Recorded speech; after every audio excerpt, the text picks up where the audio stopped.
A Rádio Amintas conta com o apoio da Hidraju e Hidráulica e direção da escola.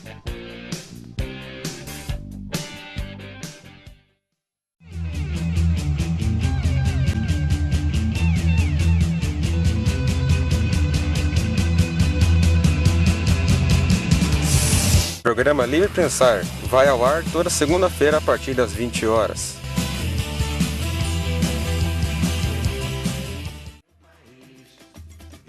Está sendo homenageado Joaquim Maria Machado de Assis, romancista consagrado, nascido em 1839, lá no Morro do Livramento. A sua lembrança nos comove, seu nome jamais cairá no esquecimento.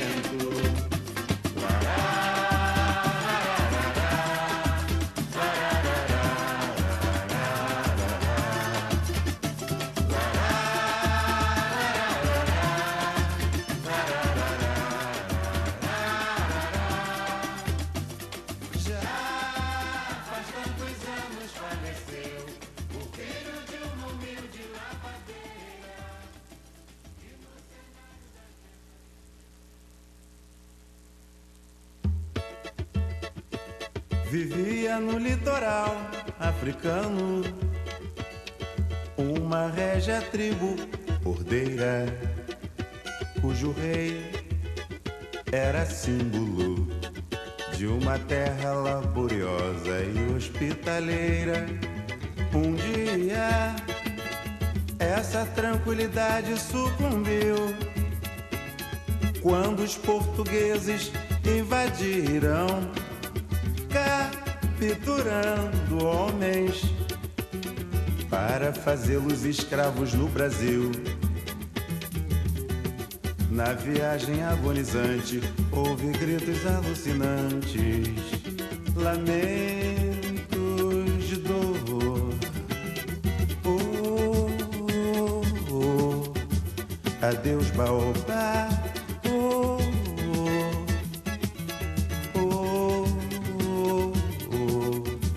Adeus, meu bem, eu já vou. Ao longe, Minas jamais ouvia, quando o rei mais confiante jurou a sua gente que um dia os libertaria, chegando ao Rio de Janeiro, no mercado de escravos. Um rico fidalgo os comprou, para Vila Rica os levou. Chegando ao Rio de Janeiro. Muito bem, são 20 horas e 8 minutos. Vamos dar início então ao programa Livre Pensar. Como vocês já estão acostumados, ele vai ao ar toda segunda-feira a partir das 20 horas. Hoje a gente sempre chega um pouquinho atrasado, sempre acontece uma coisinha ou outra, mas faz parte aí do processo, tá certo? Já está conosco também o nosso mediador convidado, o professor Tiago. Daqui a pouco mais ele vai dar as boas-vindas, tá certo? Então, vamos dar início ao programa Livre Pensar. Eu sou o professor Paulo Dias, sejam bem-vindos. Hoje, dia 29 de fevereiro de 2016, segunda-feira, é com muita alegria que vamos realizar o segundo programa. Na segunda passada, dia 22 de fevereiro, esteve conosco a poeta mineira Líria Porto, dando início às nossas atividades do programa Livre Pensar, sempre a partir das 20 horas. Agora, vocês podem nos acompanhar pelo site www.radioamintas.com.br, que está sendo desenvolvido pelo André Garcia Silva, e os que nos acompanham pelo MixLR, www.mixlr.com/rádio-amintas. Gostaria de comunicar a todos que durante o ano de 2016, a Rádio Amintas debaterá o tema norteador que é o Brasil e o mito da paz dominante. Este se justifica pela necessidade de refletir de maneira crítica sobre os conflitos que perpassam na história do país, pois a manutenção do mito impede uma ação mais efetiva no sentido de lidar com nossas tensões internas, exemplificada nos seguintes dados. No Brasil, os homicídios são a principal causa de morte de jovens. Atinge principalmente negros, moradores da periferia e de áreas metropolitanas dos centros urbanos. O mapa da violência no país mostra também que, de 2002 a 2012, o número de homicídios de jovens brancos caiu 32,3% e o de negros aumentou 32,4%. A Comissão Parlamentar de Inquérito sobre a Violência contra Jovens Negros e Pobres demonstrou a elevada vitimização dessa faixa da população com base em dados do Mapa da Violência de 2014. 56.337 pessoas vítimas de homicídio no país em 2012. 30.072 eram jovens de 15 a 29 anos. Deste total, 23.160 mil, isto é, 77%, eram negros, considerada a soma de pretos e pardos. De fevereiro a dezembro, totalizarão 40 programas, que serão divididos 20 no primeiro semestre e mais 20 no segundo semestre. Esta temática norteará nossas discussões nesse ano. E hoje, dia 29 de fevereiro, vamos abordar a escola que queremos e pensar até que ponto ela tem reforçado ou desconstruído a ideia do mito da paz. Para mediar nosso bate-papo, contamos com a presença do professor Tiago Moreira, licenciado em Física pela Universidade Federal do Paraná e atualmente trabalha no Colégio Estadual Paulo Leminski. Para realizar o programa de hoje, durante a Semana Pedagógica, entrevistamos alguns professores que falaram a respeito do tema desta noite. Foram eles o professor Valdacir José Ramão, do Colégio Arnaldo, o professor Guilherme Frederico, da Faculdade Dr. Leocádio José Correia, Curitiba, o professor doutorando Edson Rezende, pesquisador do Núcleo de Estudos e Pesquisas sobre o Ensino de Filosofia, NESEF, e o professor Leandro, de Filosofia do Colégio Arnaldo, o professor Dr. Rui Valese, do Colégio Estadual Arnaldo Busato, a professora Jusilene, do Colégio Amintas, e o professor Ângelo Mortella, chefe do núcleo, atende a 14 municípios da área norte de Curitiba: Adrianópolis, Almirante Tamandaré, Bocaiúva do Sul, Campina Grande do Sul, Cerro Azul, Campo Magro, Colombo, Doutor Ulisses, Itaperuçu, Pinhais, Piraquara, Rio Branco do Sul, Quatro Barras e Tunas do Paraná. Lembrando que todas essas entrevistas dessa noite, as que forem ao ar e as que por conta do tempo não for possível, elas estarão no site da rádio, www.radioamintas.com.br. Está começando o programa Livre Pensar. Rádio Amintas. Rádio Amintas. Rádio Amintas. Rádio Amintas. Rádio Amintas. Rádio Amintas. Rádio Amintas. Rádio Amintas.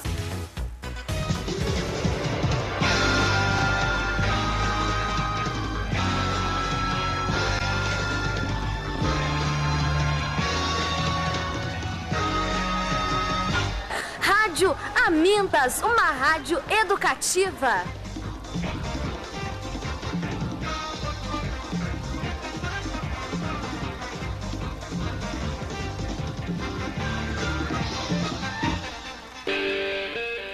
A Rádio Amintas conta com o apoio da Hidraju e Hidráulica e direção da escola.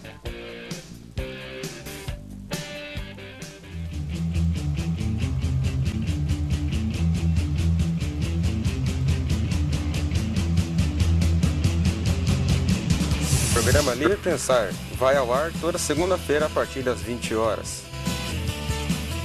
Vamos dar as boas-vindas ao nosso convidado, o professor Tiago. Boa noite, professor. Seja bem-vindo aqui no espaço da Rádio Amintas. Muito obrigado. Então, eu gostaria de começar dando uma boa noite a todas as pessoas aí que estão nos dando o prazer de participar à distância desse debate sobre educação. em segundo momento, o professor Paulo, em especial um abraço ao professor José Mimodeiros, do Paulo Leminski, que estendeu o convite para que a gente pudesse estar nesse bate-papo aqui com o Paulo. E, por último, de maneira geral, a todos os colegas aí e de toda a educação pública paranaense. Eu sou professor atualmente de Ciências Naturais no Colégio Paulo Leminski, que fica ali no bairro Tarumã. Sou formado em Desenho Industrial, Projeto de Produtos pela Universidade Federal e licenciado em Física pela UTFPR. Atualmente eu me dedico ao exercício da prática educacional mesmo e tenho interesse pelo tema de pesquisa do uso das tecnologias sociais para a contextualização do ensino de física dentro de uma perspectiva crítica ali da sociologia da ciência. Muito bem, feita a apresentação, então vamos ouvir então a primeira entrevista. Okay, a primeira entrevista que foi realizada durante a Semana Pedagógica e conversamos com o chefe do núcleo, o professor Ângelo. E na sequência a gente vai ouvir o professor Edson Rezende. Sempre uma honra aqui, é uma escola assim que eu me identifico muito. Pinhais, eu gosto muito da cidade. Então, a escola que queremos é a escola que venha dos professores e dos alunos, né? É eles que têm que construir, né, a escola que eles querem. Cada realidade, né, cada local tem seu próprio ponto de vista, seus objetivos, e é isso que nós queremos. Por isso que é vocês, né, professores, que estão construindo esse quadro aí, né, colocando a escola que quer. Eu tive com a secretária de Educação e ela nos passou que serão chamados 300 professores do concurso, né, que passou aí, e também que vai haver a dobra de padrão. Esse ano ela está estudando todos, ainda não existem os critérios, mas é uma briga, uma luta dela, pessoal, né? E que vai haver também um concurso para agente educacional 1 e 2. Né? É uma ideia dela e que já tem o consentimento do governador. A minha mensagem é que os alunos e os professores, eles são o futuro, né, do país, do Paraná, do país, tudo. Sem eles, nada é possível, né? Não teremos futuro sem eles.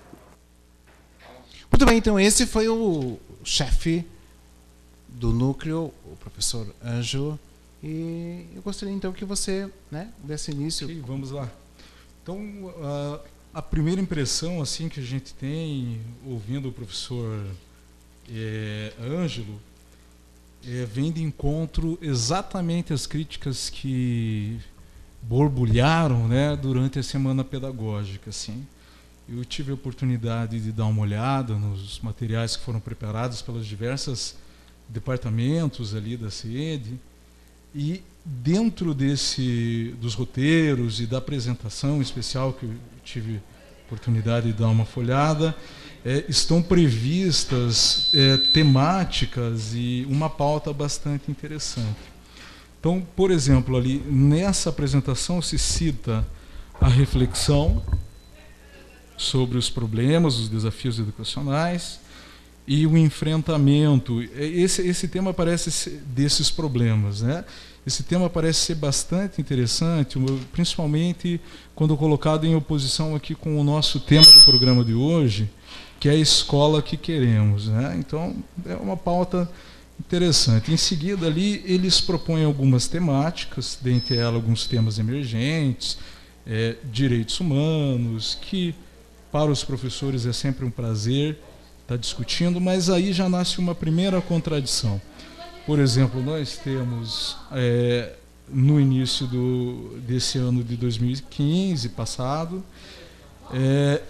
toda uma situação que vai em oposição à temática, né? Então, na minha concepção, achei que a gente poderia até ter usado o próprio 29 de abril para poder discutir esses temas dentro de sala de aula.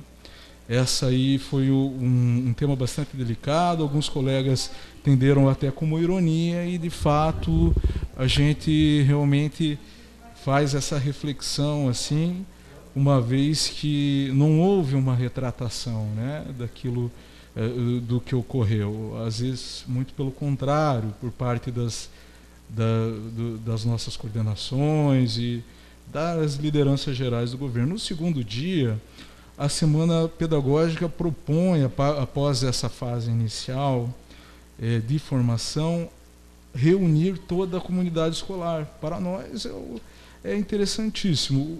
A escola que temos, e inclusive eles propõem esse tema, a escola que temos, a escola que queremos e como podemos contribuir. O que falta nesse caso, que a gente sente, são condições concretas para que isso ocorra. Por exemplo, um pai trabalhador que precisa estar submetido a um regime de 44 horas para sustentar suas famílias, muitas vezes mesmo com a legislação que permite, que o respalda, tem dificuldades de poder fazê-lo, né? No terceiro dia, a CIED propõe para a gente a discussão específica com as disciplinas. Também é um momento interessante que a gente pode estar aproveitando para debater. E a seguir, durante esse processo, ela propõe a análise da Base Nacional Curricular, que está em discussão atualmente. Muito embora, mais uma vez, a pauta seja interessante, a gente vê mais uma vez esse comportamento de não sei se eu posso usar essa palavra, mas uma certa omissão, porque ao mesmo tempo que há anos já nós somos cobrados por ter dinâmicas diferenciadas, usar os recursos tecnológicos, não se assanha uma educação crítica ainda, mas se assanha alguns modismos da educação pós-moderna, no momento de formação de professores. E apontando-os como os deficientes, né? Isso. Então, no momento de formação de professores, o que a gente vê? Aqueles que deveriam ser responsáveis por dar o exemplo de como seria essa educação idealizada, que muitas vezes vem dos órgãos gestores, fazem justamente o contrário. Se propõe que se faça uma leitura de um texto coletivo, se entregue algumas considerações do grupo sem o devido aprofundamento. Esse é um ponto essencial. Na parte da formação dos professores, de agentes educacionais, a gente sente uma certa temeridade da Secretaria de Educação, porque ao mesmo tempo que se pautam alguns temas que são interessantes e poderiam ser melhorados, assim, aprofundados, também se omite de exercer esse papel na escola. Particularmente, dentro dos ambientes que eu fui, eu senti que esse papel estava sendo delegado às direções das escolas sede. Então, poxa vida, será que de fato a tarefa do diretor e da coordenação pedagógica da escola é fazer a formação de todo um coletivo de professores? Será que esses órgãos que se declaram autores desses roteiros não precisam assumir esses roteiros, enfrentar a classe diante um momento de formação com maturidade filosófica, científica? Será que as 5 etapas da educação histórico-crítica, desde a prática inicial, que é levantada no primeiro dia, que seria a escola que temos hoje, até a problematização, que é provocar esse ambiente de dúvida para rever a prática e as soluções que nós temos como modelo, passando pela catarse, não está faltando exatamente um momento de instrumentação teórica, que é aquele momento onde você conseguiu criar o clima de curiosidade, você conseguiu problematizar, já sabe como está a prática inicial e aquelas visões que os professores têm acerca dela.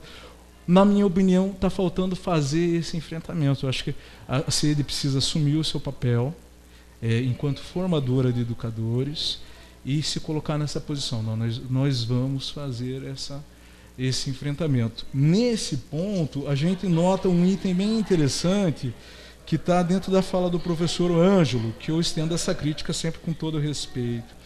Ele coloca ali que a escola que nós queremos são os professores e os alunos que têm que construir.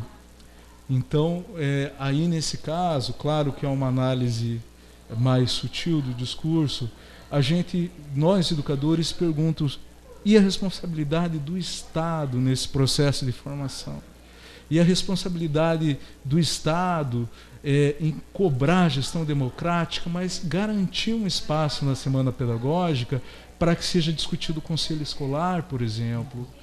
Então, ao mesmo tempo que, claro, nós educadores estamos dispostos a participar, a interagir no nosso processo de formação, na organização da escola, na organização sindical, eu acredito também que nós precisamos que alguém assuma esse papel. E não é um papel difícil, por exemplo. Uma coisa que eu me questiono seria na capacidade do governo estadual poder articular esse papel junto com as IES. Aonde estão as instituições de ensino superior e a capacidade do Estado articular essa demanda dentro do chão das escolas básicas. Nós queremos esses pesquisadores, a gente tem a nossa prática, o nosso conhecimento que é teórico, a empiria que ocorre todos os dias na sala de aula, mas nós queremos enriquecê-los, nós queremos que essa prática seja instrumentada com debates que sejam aprofundados. Muito bem, esse é o professor Tiago, lá do Colégio Paulo Leminski. Um abraço para o professor Josemir, que indicou, que é uma alegria, uma honra receber aqui, e eu acho que você é muito feliz nos seus comentários, né? Obrigado, Paulo. E agora, vamos então ouvir um pouco da fala do professor Edson Rezende. Beleza? Vamos ouvir então agora o nosso doutor. Vamos lá. Meu nome é Edson Teixeira de Rezende, professor de filosofia no Colégio Amitas de Barros, pesquisador do NESEF UFPR, e a discussão sobre a escola que queremos passa inicialmente por uma discussão de cunho ainda mais amplo. Se a gente pudesse retornar aos contratualistas, basicamente ao pensamento de Thomas Hobbes, Hobbes vai propor a ideia de que o homem nasce num estado de guerra iminente, né, e é através do contrato que se instala um ambiente dito de paz. Né? Então a paz, ou a ideia do homem como um sujeito bom, ela é fruto de um contrato social. Quando a gente pensa isso na escola que queremos, né, é interessantíssimo a gente poder ressaltar a noção de que essa escola ela seria capaz de dar conta de todos os conflitos da sociedade? A princípio nós temos claro que não, porque a escola é só uma instituição dentre tantas outras. Isso não quer dizer que ela não possa contribuir com o surgimento, com a instalação de uma nova sociedade. Então acho que a primeira grande coisa que temos que ter claro é que sociedade queremos.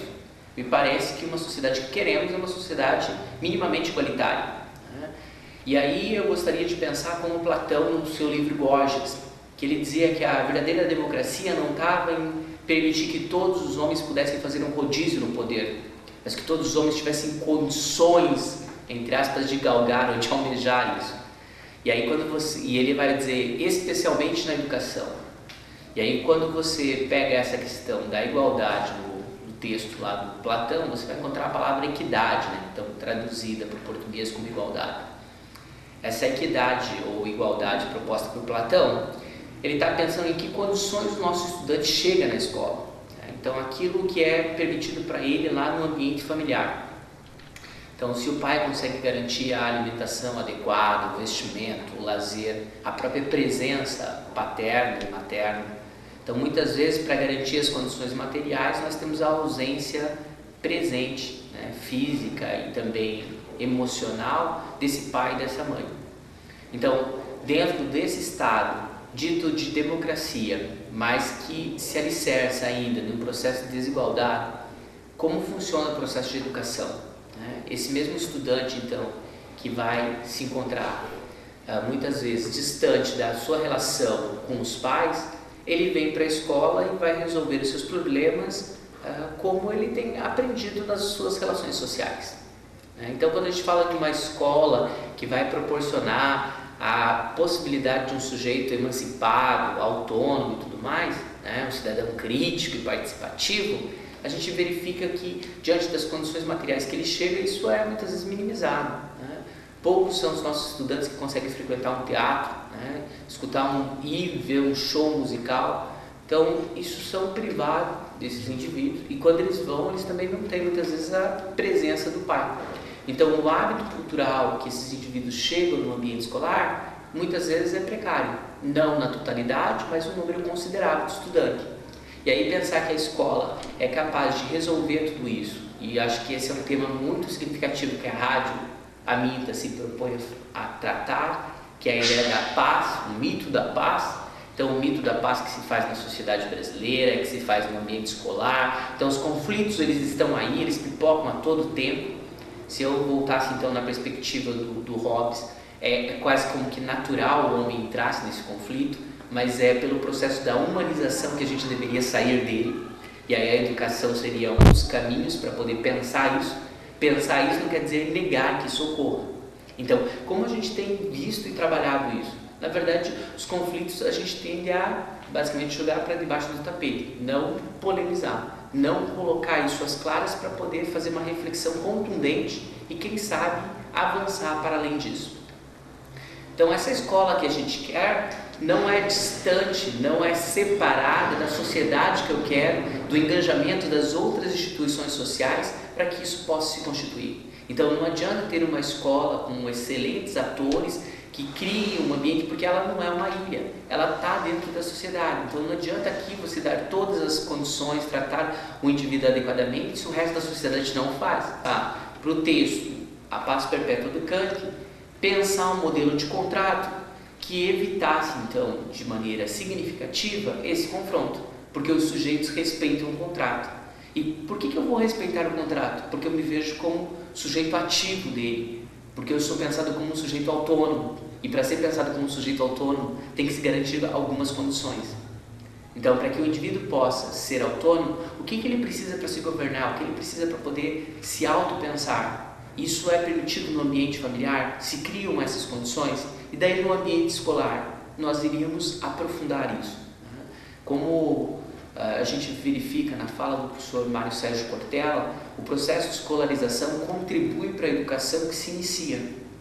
E não necessariamente o processo da escolarização consegue dar conta de todo o processo educativo, porque não é essa a finalidade.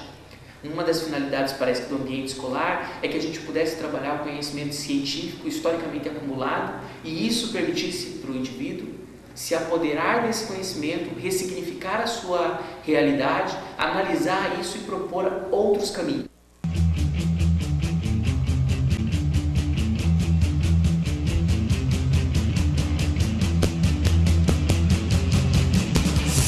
Programa Livre Pensar vai ao ar toda segunda-feira a partir das 20 horas.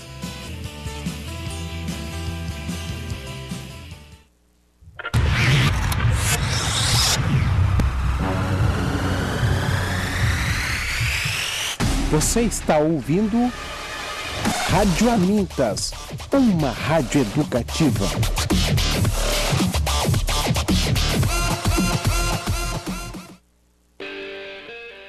A Rádio Amintas conta com o apoio da Hidraju e Hidráulica e direção da escola. Muito bem, são 20 horas e 34 minutos, então nós acabamos de ouvir a participação do professor Edson Rezende, pesquisador e professor aqui do Colégio Amintas e pesquisador do INESEF, que fez a sua abordagem a respeito da escola que queremos, que é o tema que nós estamos abordando hoje, com várias falas, com vários pontos de vista, né? Abordagens diferenciadas. E se nós não conseguirmos, no programa de hoje, esgotar, que nem a gente tem essa pretensão de esgotar, mas enfim, a gente, na sequência, a gente pode retomar, com certeza, chamar o professor Tiago aqui novamente, para a gente dar continuidade. Então, fica bem à vontade, se não der tempo, então, para a gente não correr. Eu acho que sim, as suas observações, elas são importantes, então vamos sem muita pressa. A respeito da fala do professor Edson Rezende. Bom, primeiro de tudo eu gostaria de cumprimentar o Edson, né, por ser um doutorando que permanece na escola pública. Eu acho que a comunidade acadêmica como um todo precisa dessas pessoas que não se omitem do papel ou da busca constante que temos de se tornarem intelectuais orgânicos mesmo, que não se negligenciam a trabalhar na sua própria comunidade, visando sempre a sua transformação. Assim. Isso é interessante para superar esses vícios da academia que a gente vê, né? A ciência não é uma entidade neutra, ela também tem interesses, há também afrontas dentro do próprio ambiente científico, que às vezes a gente encontra, como a chamada reforma neoliberal das universidades. Então é um prazer assim estar em contato com uma fala de um colega que fez essa escolha de estar aqui na escola pública, no palco da sua comunidade, mobilizando os conhecimentos científicos que adquiriu. Tá. O que eu achei chave, Paulo, na fala do Edson, é um termo que nos é bastante caro, principalmente no que diz respeito ao tema inicial que você trouxe, que é o mito da paz. Ele evoca o termo equidade. Nós teríamos a igualdade, que seria aquela visão pasteurizada, né? Que todos são exatamente iguais e que é usada como discurso, às vezes até para amenizar. Convence, né? Convence. E nós temos o termo equidade, que é tratar o diferente enquanto diferente. Claro que essas diferenças muitas vezes não são diferenças naturais, são diferenças socialmente construídas. Então, esse é um primeiro ponto interessante que eu acho que você chama para a gente, que é a escola que nós queremos não naturaliza essas diferenças. A escola que nós queremos desmistifica essa pax social, como se todos fossem iguais. Espera aí, nós somos todos iguais enquanto seres humanos, mas nós estamos sendo tratados por uma sociedade que tem determinadas hegemonias que sim nos trata de forma diferente, e isso não é esse ano, essa década, nem esse século, é um processo histórico, né? Que depois na fala do colega Leandro, acho que a gente pode tentar resgatar também. Na sequência a gente já vai. Isso. Então, voltando à equidade, né, que é a questão tratar o diferente enquanto diferente, eu acho que o que é mais rico na equidade, no que diz respeito aos mitos da paz, é que a equidade é um conceito, uma ideia, uma categoria que ela parte do princípio de reconhecer a diferença. Então, esse reconhecimento, não é tão pacífico assim, ele já é um passo interessante. Até porque, quando, por exemplo, você vai pegar os dados da Oxfam e ver que 1% da população mundial que concentra a metade da riqueza do mundo e os outros 99%. Pelo amor de Deus, a gente está falando de 1% da população com a metade da riqueza do mundo e os outros 99% dividindo a outra metade, o mesmo valor. Quando você pega dados da UFSCar, por exemplo, e você vê que a polícia de São Paulo, em média, mata em suas ações 3 vezes mais negros do que brancos. Se você pega um mapa da violência contra a mulher, por exemplo, e vê que são assassinadas em processos de violência doméstica, que muitas vezes tem a ver com o contexto social e com os resíduos sociais, a maneira que o modo de produção se organiza, morrem 13 mulheres por dia. Se você calcular isso por ano, são aproximadamente 5.000 mulheres assassinadas no Brasil por conta de violência doméstica. Então, peraí, existe uma paz, né?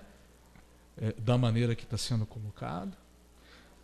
Ok, então essas estruturas ideológicas que vêm construir todo esse sonambulismo sobre a sociedade, que é um estado meio fantástico, assim, não, a paz, todos somos iguais. Entra aí a questão da meritocracia. Se diz que jovens, por exemplo, que não tiveram as condições mínimas garantidas, obtêm o mesmo mérito do que aquele jovem que cresceu na classe média alta, né? Então, essas são questões assim que a ideologia acaba mascarando, que nos levam à reflexão. Como é que um jovem que passou fome, que a neurociência vai dizer que pode ter até mesmo os mecanismos, as estruturas cerebrais comprometidas pela questão nutricional, vai poder competir com um jovem que teve toda a assistência, assim, com as mesmas condições e atinge o mesmo mérito. Que ele está apto a competir.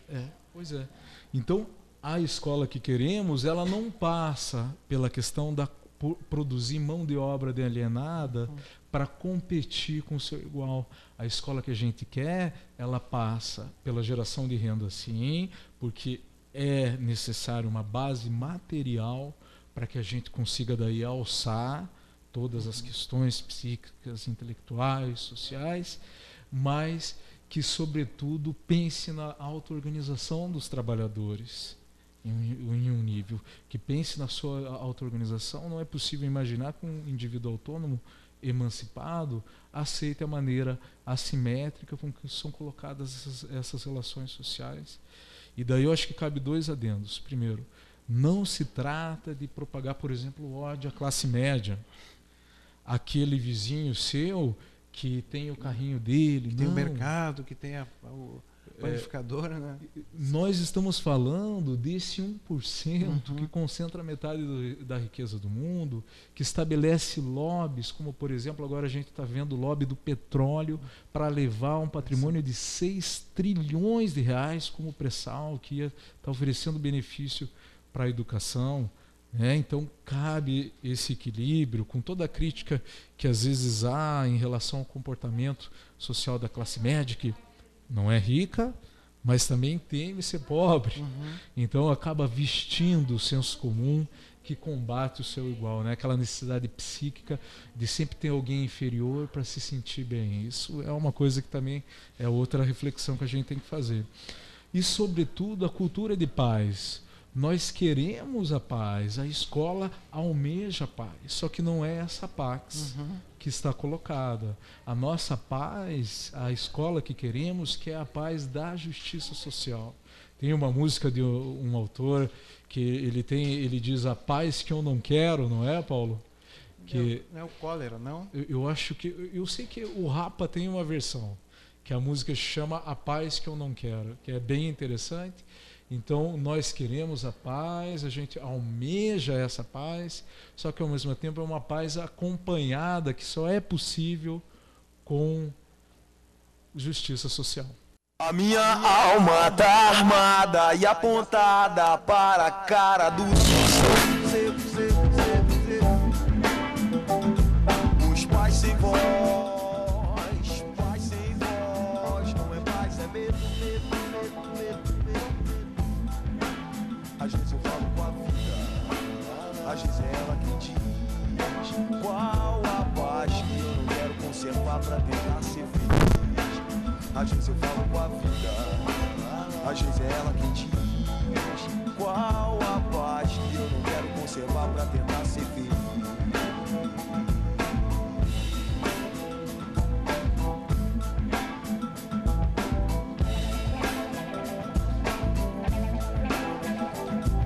A minha alma tá armada e apontada para a cara do sucesso. Os pais sem voz, pais sem voz, não é paz, é medo, medo, medo. Às vezes eu falo com a vida, às vezes é ela quem diz qual a paz que eu não quero conservar pra tentar ser feliz. Às vezes eu falo com a vida, às vezes é ela quem diz qual a paz que eu não quero conservar pra tentar ser feliz.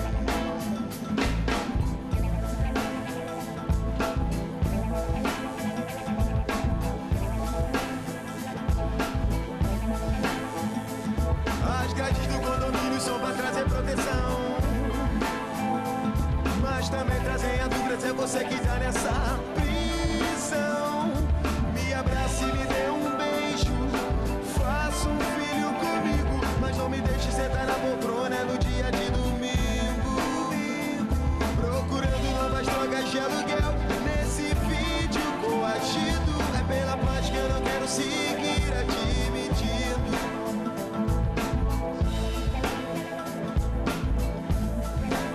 Às vezes eu falo com a vida,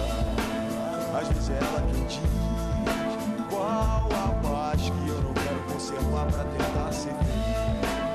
Às vezes eu falo com a vida, às vezes é ela que diz qual a paz que eu não quero conservar pra tentar ser feliz. As grades do condomínio são pra trazer proteção,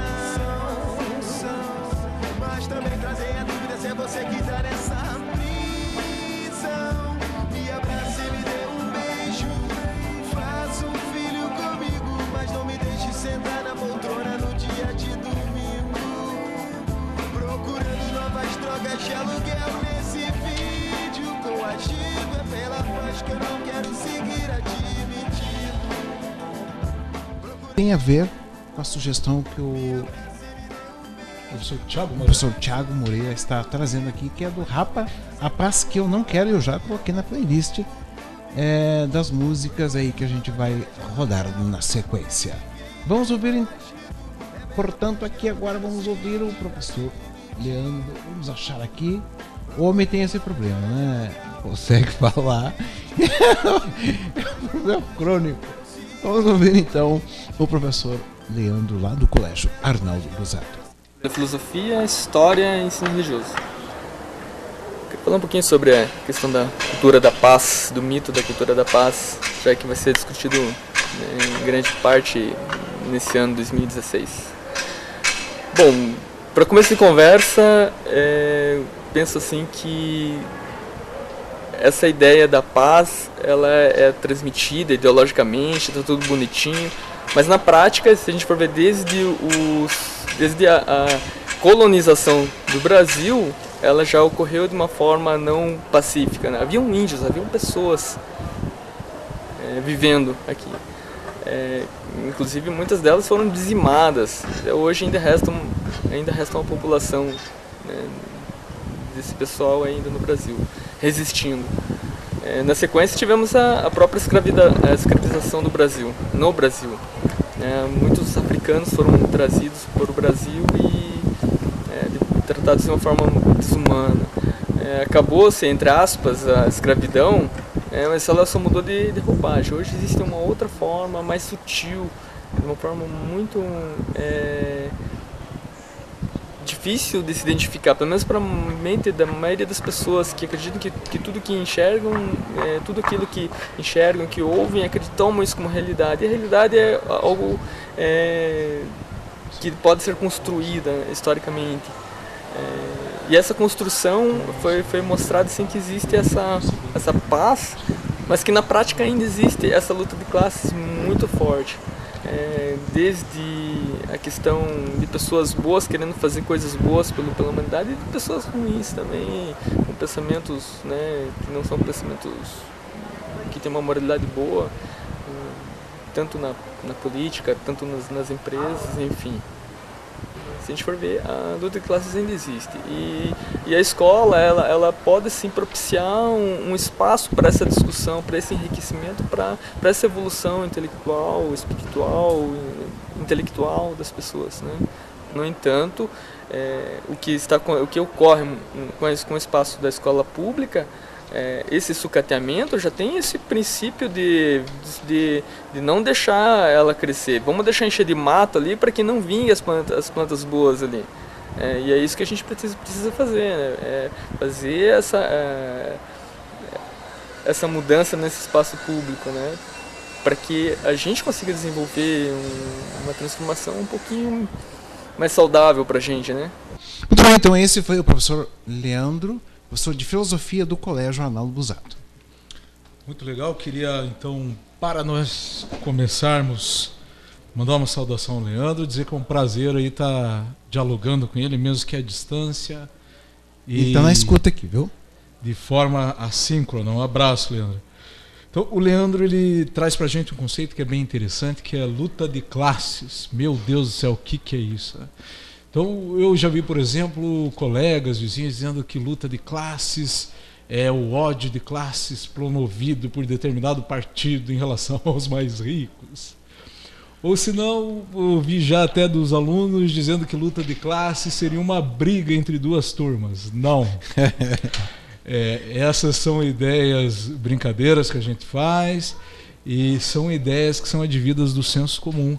A escola é um espaço para os conhecimentos elaborados, sejam ele o conhecimento artístico, o conhecimento filosófico, o conhecimento científico. Então, nós recebemos o senso comum na escola. Esse é um passo da escola que nós queremos. Mas nós temos o dever de opô-lo criticamente. Né? A superficialidade do qual é típica do senso comum não é algo que deva sobreviver na escola. Ela tem que ser temperada com o senso crítico dos alunos, dos professores e da comunidade como um todo. Então, luta de classes é um conceito sociológico, ele remonta aos pensadores do materialismo histórico dialético.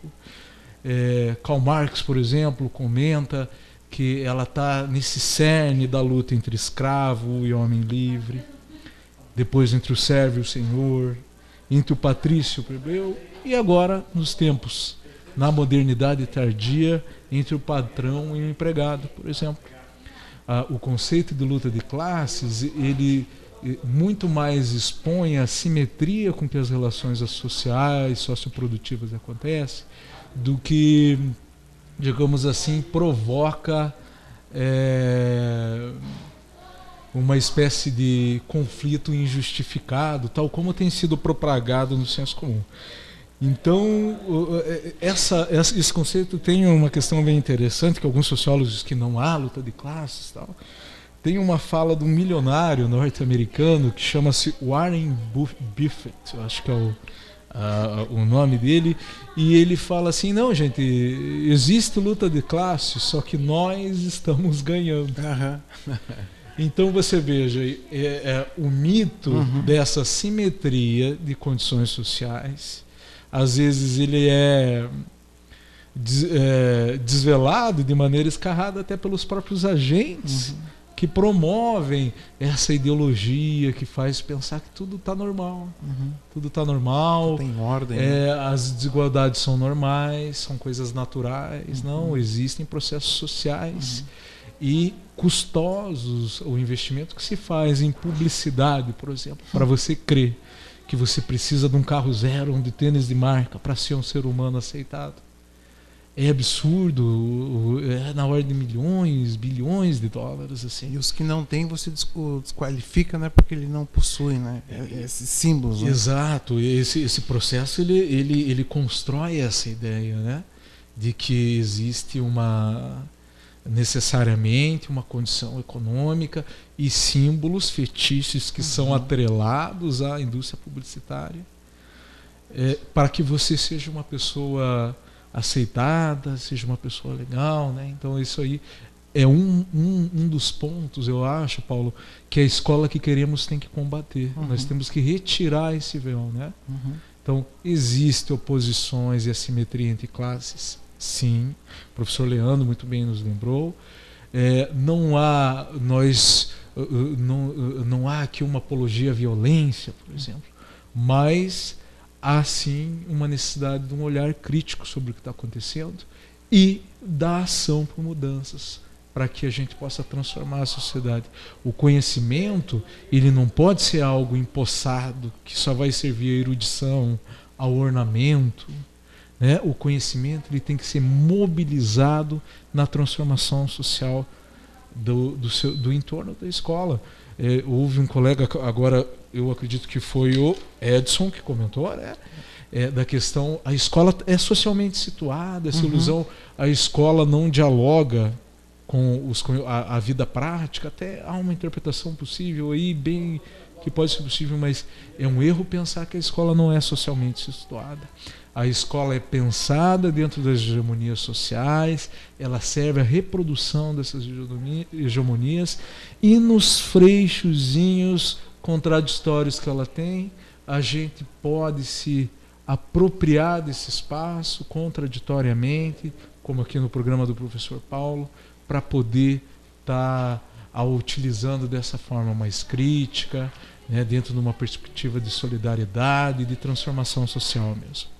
Muito bem, são 20 horas e 56 minutos. A gente agradece a participação do Josiane Rachid, professora Noeli, o Fabiano Marafon, professor Leandro e os nossos anônimos, ou que estão nos ouvindo pelo Mix LR ou pelo site da Rádio Mintas, tá certo? Vamos ouvir então o professor Guilherme, que vai falar sobre a exclusão branda. Boa noite, sou o professor Guilherme Frederico Quinopac Silva, sou formado em Ciências Sociais pela Universidade Federal do Paraná, Teologia Espírita pela Faculdade Dr. Ricardo José Correia e atualmente estou cursando mestrado em Sociologia. Dentro dessa temática proposta, a gente pensar a escola que queremos, dentro do contexto maior desse mito da paz, a gente tem que tentar talvez compreender qual o papel da escola hoje. Numa sociedade que globalmente no século XX talvez tenha, de certa maneira, atingido o seu momento de maior pacificação. Alguns cientistas trabalhando com dados estatísticos de países e culturas do mundo todo chegaram à conclusão de que o número de homicídios a cada 100 mil habitantes decresceu de maneira bastante abrupta no século XX. Ainda que com grandes conflitos como 2 guerras mundiais e diversos outros conflitos localizados, decaiu muito o número de homicídios no planeta Terra. Isso não quer dizer que a gente ainda possa acreditar estar vivendo em uma sociedade pacificada. Alguns locais talvez sim, onde a taxa de homicídio decaiu para um indivíduo a cada 100 mil habitantes. Mas se nós, isso por ano, eles tomam esses dados, o número de indivíduos foram sofrendo homicídio a cada 100 mil habitantes ano. Alguns locais como Londres e boa parte de alguns países europeus alcançaram esse número de um indivíduo a cada 100 mil habitantes ano. Mas nós tomamos a realidade brasileira, em especial Curitiba e região metropolitana, a gente ainda vive uma área de violência talvez maior que alguns locais que enfrentam guerras civis. Curitiba, na região metropolitana, na média, tem perto de 60 homicídios para cada 100 mil habitantes. Tamandaré chega a 100 habitantes por 100 mil habitantes. Então, existem focos ainda específicos de violência. E a grande parte desses homicídios, claro, existem outras formas de violência, mas restringindo aqui a essa questão do homicídio, acometem jovens na faixa dos 15 aos 40 anos e principalmente no universo masculino. Talvez 90% da população hoje que vai sofrer homicídio anualmente nessa região seja de homens. E a gente pensa que uma boa parte dessas pessoas estão evadidas da escola, isso contribui, a violência contribui muito para a evasão escolar, contribui muito para o índice também da própria violência, para a busca alternativa, às vezes de uma forma de remuneração do lar, que a pessoa não escolarizada diminui bastante a sua possibilidade de ingresso no ambiente profissional e com isso faz com que ela procure atividades marginais, as atividades que levam a um foco de violência maior. E, no entanto, a gente nunca viu um aumento tão grande como no século XX no processo de escolarização, tantas pessoas tendo acesso às escolas e, ao mesmo tempo, a gente vendo essa falta de oportunidades, começo do século XXI. Então, dentro dessa proposta de pensar o que a escola pode oferecer, a gente talvez devesse pensar primeiro o que ela então não tem cumprido na sua função. E dentro dessa temática que eu proponho a questão da discussão que a sociologia traz, em especial através do Bourdieu, que é a questão do processo da exclusão branda, que a escola hoje tem, de alguma maneira, contribuído para esse processo. Para a gente pensar o conceito da exclusão branda, a gente tem que imaginar ele direto em relação com o conceito de uma exclusão brutal, uma exclusão radical, que é o que acontecia com a maior parte da população brasileira no início do século XX. Se a gente for ver nesse período, a maior parte da sociedade brasileira, das camadas mais populares, eles abandonavam a escola muito cedo. Era esse processo de exclusão bruta. Eles tinham um período muito curto, um ciclo muito curto de escolaridade, porque eles abandonavam a escola porque eles não se sentiam pertencentes ao universo escolar. As condições familiares não criavam uma predisposição para que eles se adaptassem ao universo escolar. O universo escolar exigia questões que às vezes eles não tinham criado dentro de casa. Autonomia de pensamento, estímulo pedagógico, formas de disciplina, formas de controle do tempo. Essas pessoas tinham a urgência da vida material, né, tinham que de alguma maneira trabalhar muito cedo, e a escola não era vista como uma prioridade por boa parte das famílias brasileiras. Então as pessoas estudavam o básico para atender a expectativa do processo de industrialização, ali a partir do governo de Getúlio Vargas, né, quando a gente tem as leis orgânicas e você tem uma ênfase muito grande no ensino tecnicista, né, que infelizmente também descontribui um pouco para a educação, mas as pessoas têm uma formação o mínimo possível para trabalharem com manuais, né, para trabalharem dentro da fábrica com ensino técnico. Então o processo de exclusão é brutal porque poucas pessoas, uma porcentagem mínima da população, chega ao segundo grau. E sempre tem que ser feito um processo obrigatório de abandono ou de que essas pessoas abandonem. Elas abandonam simplesmente porque elas não se sentem aptas ao ambiente escolar. Porque o professor em sala de aula trabalha sem reconhecer a história de vida desses alunos, e ele enfatiza mais o conteúdo, e essas pessoas acabam se sentindo incapazes diante do conteúdo a ser trabalhado. E aí elas abandonam a escola porque não veem na escola um meio de alternativa de saída para uma vida melhor. E a escola está tão só interessada em fazer certificação, né, para garantir aqueles diplomados que tenham condições no mercado de trabalho. E é evidente que quem tem condições de chegar à altura do título escolar é aqueles nos quais as famílias investem pedagogicamente. Isso fica mais evidente na década de 60, no Brasil um pouco posterior de 70, quando começam a surgir as críticas ao modelo escolar. Exigir uma nova escola, uma escola nova, um novo modelo de ensino, uma escola libertadora, quando a gente passa a evidenciar na fala, inclusive dos políticos, um discurso em torno da democratização. Então, eles começam a pensar por que as camadas mais populares não vão adiante no ciclo escolar, por que é um abandono muito grande nas séries iniciais. E a partir desse momento, né, você tem toda uma discussão, uma reformulação em torno da escola. Mas a responsabilidade acaba recaindo quase que todo sobre o trabalho dos professores, sobre o corpo docente. Eles, de repente, se veem obrigados, de alguma maneira, a absorver um número cada vez maior de alunos em sala de aula, tentando adaptar o currículo escolar a toda essa diversidade em sala de aula, sem poder fazer esse processo exclusivo, de exclusão. Porque o professor passa a ser, né, o culpado pela falta de sucesso escolar dos seus alunos. Então, com isso, ele diminui o nível de exigência escolar e a gente acaba chegando no momento presente em que há cada vez mais uma aprovação em massa nos ciclos escolares. Então, hoje as pessoas aumentaram o nível de escolarização, mas com isso decaiu bastante a qualidade do ensino, onde a gente já não pode mais dizer que aquilo que o certificado atesta de fato, né, não existe na realidade. Ou seja, ao ele diplomar um aluno de segundo grau, não quer dizer que o aluno domine o que o diploma pressupõe, né, os conhecimentos básicos que estão ali previstos, aquela média mínima que está colocada. Porque muitos alunos eles vão simplesmente sendo aprovados sem que o nível de exigência avaliativo seja o adequado para que ele esteja naquela série que condiz a sua idade. Então, é nesse momento que passa a haver essa transformação, né? Essa exclusão ela deixa de ser brutal, porque os alunos de fato vão adiante, seguem adiante, chegam ao segundo grau, mas agora eles chegam sem ter as capacidades adequadas para aquele ambiente. E às vezes vão além, né? Eles arriscam inclusive a vida acadêmica.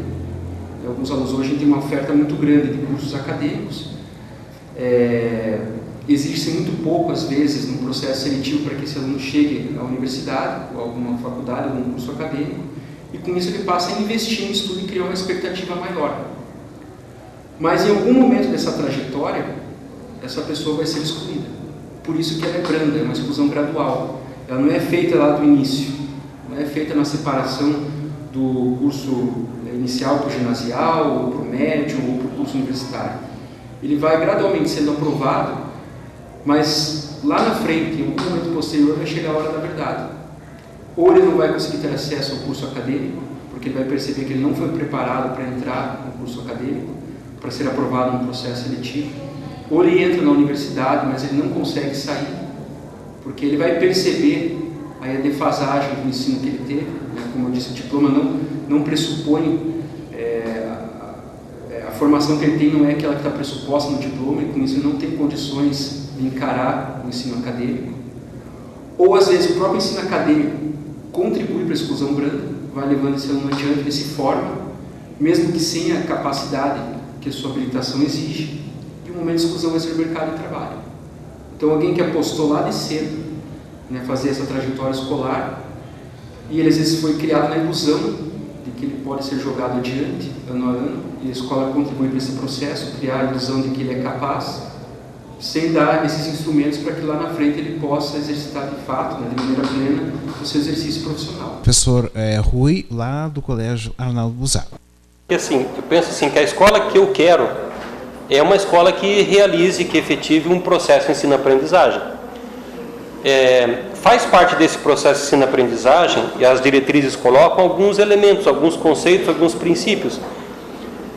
E aí o problema que está colocado é como é que nós vamos efetivar esses princípios e esses conhecimentos se as condições para efetivar esse processo elas não estão dadas. Por exemplo, nós temos a situação das salas superlotadas, tem a situação dos alunos no seu dia a dia, no seu cotidiano, que não tem as condições materiais, objetivas de aprendizagem e de estudo.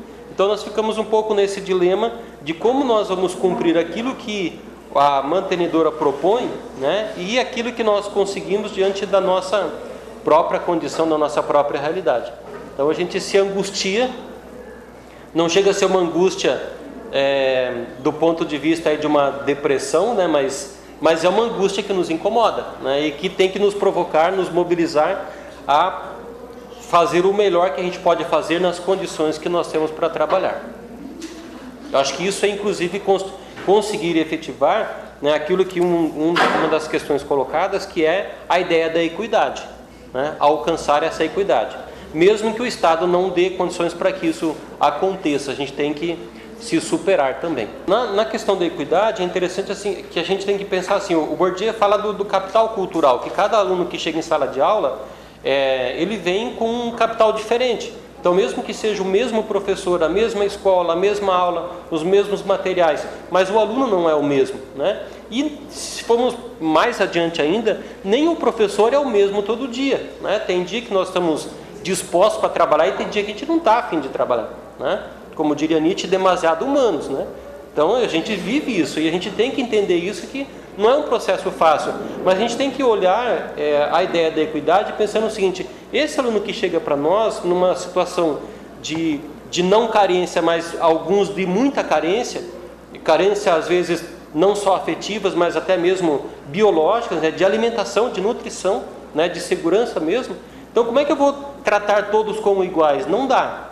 É claro que daí também tem que saber o limite de eu pensar o seguinte: até que ponto eu posso me envolver com essa situação do aluno e esquecer que nesse momento eu estou estabelecendo uma relação profissional que não deixa de ser humana por causa disso, mas ela é antes de tudo uma relação profissional. Então eu tenho que entender, né, essas diferenças, essas particularidades, né, aquilo que incomoda o meu aluno, mas para isso também eu preciso conhecer esse aluno, que não é uma coisa fácil, né? Alguns alunos, digamos assim, se revelam para nós mais facilmente, outros não, né? Tem alguns alunos que às vezes a gente vai descobrir ele no final do ano, né?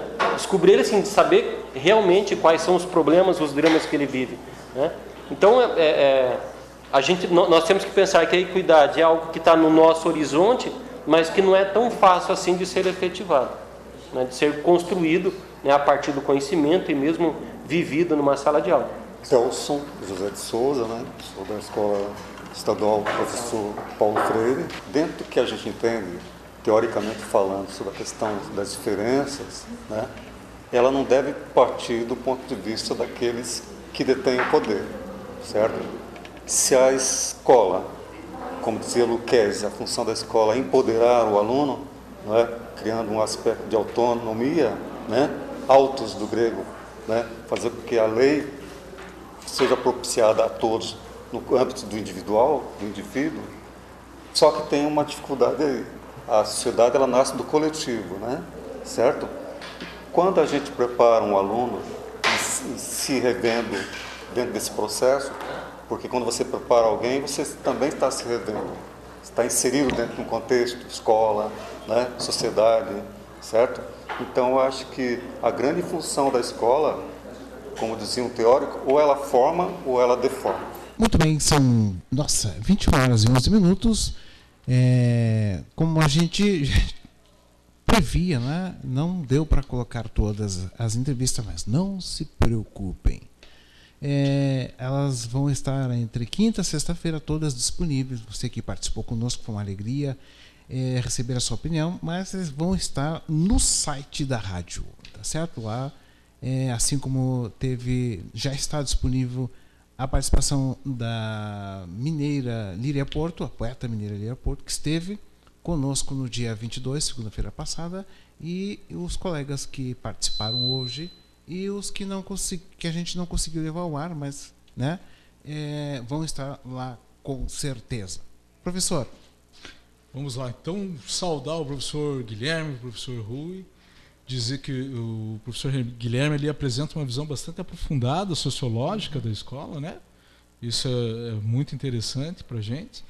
E ele toca na formação de mão de obra alienada, que na verdade é uma das motivações históricas do nascimento da escola pública. Assim, existe um momento histórico onde se expandiram, logo após o nascimento da escola pública, como entendemos, onde se expandiram os sistemas nacionais de ensino. E esse é um momento onde se bebeu muito das ideias tecnicistas, né? Caminhava ao passo da industrialização e com a formação de operários ou que iriam servir como um exército de mão de obra alienada, né?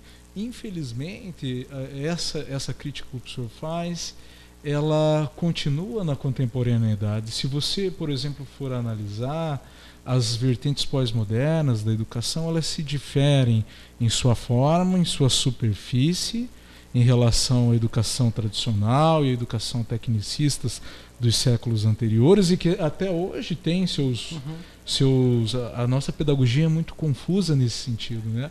Ao mesmo tempo que nós não velamos a educação tecnicista e a educação tradicional, a educação pós-moderna também não é implementada em sua plenitude, quiçá então as visões pedagógicas críticas, né? Que são aquelas que nós almejamos como utopia. Então, esse detalhe aí é bastante interessante, a revisão dessa questão do tecnicismo, da formação de mera mão de obra alienada, nem que seja temperada com qualquer atividade, com a cooperação que a educação pós-moderna assanha, mas ao mesmo tempo é uma criatividade e uma criticidade que tem um limite bem pontuado, né? Nós queremos aquela criticidade coletiva, aquela criatividade que leva à arte enganjada, que leva à autonomia. Acho que esse é um ponto interessante da escola que nós queremos. E eles colocam duas questões interessantes. A primeira, o Guilherme e o Rui também frisa essa questão do sucateamento. Isso hoje, acho que a escola que temos é uma escola remediada ou paupérrima, em alguns casos em condições materiais, né? E isso não é uma tendência a melhorar. Por exemplo, em 2015, início de 2015, nós temos a negativa de pagamento de fundo rotativo, que são verbas que compram merenda, compram material básico para o funcionamento de escolas. Nós temos a proposta de redução de turmas para empilhar alunos em sala de aula e pagar menos professores, né? Em um contexto histórico em que a tendência é você reduzir alunos por turma no mundo inteiro. Então, ao mesmo tempo que a gente pensa, não, mas não está tão ruim assim, você vê no século XXI tentativas de desmonte da educação pública, como a que acabou de ocorrer aí, nessa cena lamentável que depois se acumulou com a violência e contra todo o coletivo de educadores do Paraná, né? E daí o professor Rui cita um detalhe importante, que é a questão acompanhado do sucateamento, a questão do adoecimento da classe. Bom, se você coloca uma pessoa em um deserto com uma pá e diz que ela tem que construir uma pirâmide, essa pessoa vai adoecer. O professor Rui coloca ali de uma maneira bem pontual, né? Mas uma parcela significativa da nossa classe que está em licença médica está por doenças como síndrome do pânico, burnout, que é essa do esgotamento, formas de depressão, dentre outras, né? Então essa é uma questão que também tem que ser levada à tona. Isso é um elemento concreto agora na educação que nós temos e que acho que não queremos que exista nessa educação que a gente pretenda que se viabilize, né? E esses dias a gente estava brincando na escola, inventamos o termo DPA, que é a depressão pós-aula. Aquele horário que bate o sinal e você fica lá sozinho pensando, meu Deus, o que eu tenho que fazer para essa gurizada aprender? Isso é uma experiência empírica que nós temos, mas ao mesmo tempo, quando ela é repetida sistematicamente, analisada em sua complexidade, você vai ver que vai aparecer todos esses detalhes. A negligência na formação, a falta de recursos materiais, o salário inicial depauperado e por aí vai. Então, acho que assim, para a gente poder finalizar, Paulo, e depois a gente pode sempre manter esse canal de diálogo, eu acho que a gente podia falar da nossa utopia, da escola que temos, né? Afinal, para você pensar uma futura escola, uma escola que a gente idealiza e deseja, é importante partir de toda essa crítica que a gente fez da escola que temos. Eu acho que a escola que a gente quer, ela não transmite só a informação. Ao mesmo tempo, ela não negligencia os conhecimentos históricos construídos. Não só faz isso, como ela também letra. Você usa no seu projeto da rádio, que eu tive acesso ao termo letramento. Você faz o letramento científico. O aluno sabe como o conhecimento é produzido. Afinal, você quer ter um ser humano emancipado, livre, autônomo, é impossível que você dê só a informação e queira que ele aceite. Ele precisa desconstruir e compreender.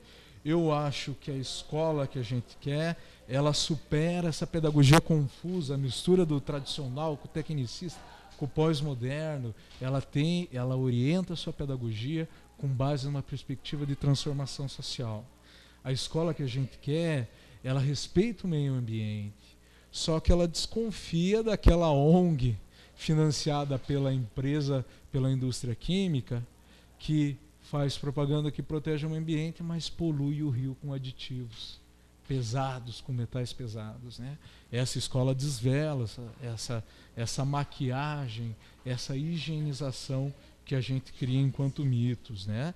É uma justiça que é socioambiental, ela é crítica, ela se aprofunda em suas raízes. E, sobretudo, é uma escola onde a comunidade é participante, mas é respeitosa. A gente quer que o aluno seja autônomo, que ele levante a mão e participe, mas sempre com respeito ao colega educador e ao colega estudante, que faz parte daquela comunidade de pesquisa. E, por final, tem que ser uma escola que preza justiça social. A paz é impossível sem que ela esteja sintonizada com justiça social. Muito bem, são 21 horas e 20 minutos, professor Tiago. Muito obrigado. Eu tenho certeza que não vai ser a primeira vez. Você vai pisar no nosso solo muitas e muitas vezes, tenho certeza.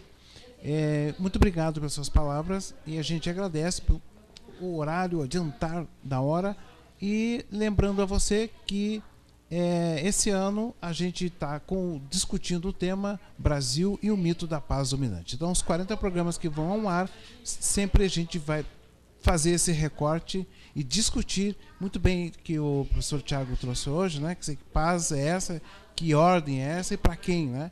Então, é um pouco por aí que a gente vai seguir o ano de 2016. Eu queria só agradecer a oportunidade, Paulo, dizer que são projetos assim, né? A gente cria aqui dentro das condições que são viáveis e luta sempre por condições melhores, que conseguem dar voz para os professores, sabe? Esses espaços de diálogo é muito interessante. Tem o professor Lucas Bueno também, que nos convida às vezes para conversar. São iniciativas louváveis assim, de resistência dentro da escola pública. E para finalizar, Queria só mandar um abraço e um beijo ao professor Josemi e a todos os colegas do Paulo Leminski lá. Muito bem. Esse é o professor Tiago. Prazeraço. Ficamos por aqui. Fique com a gente. E é isso aí. Abraço a todos vocês. Até logo, pessoal.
Da guerra, mas ninguém luta por você. Você ainda está sozinho. Ninguém acredita em ninguém. E você acredita ou não? E então, o que você faz pela paz? Você faz pela paz. O que você faz pela paz? O que você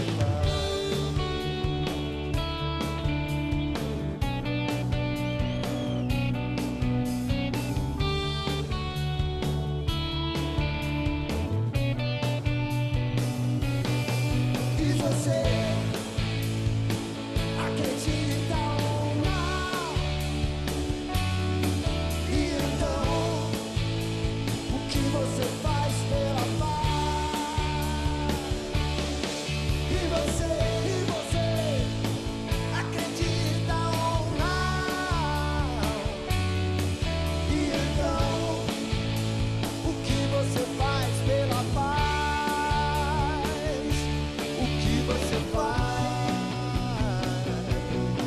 pela paz. O que você faz pela paz? O que você faz?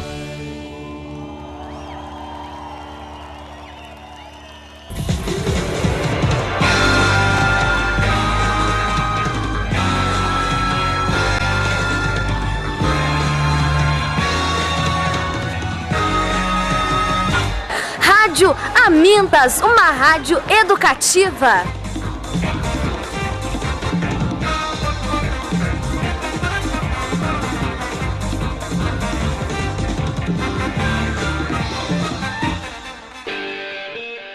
A Rádio Amintas conta com o apoio da Hidraju e Hidráulica e direção da escola.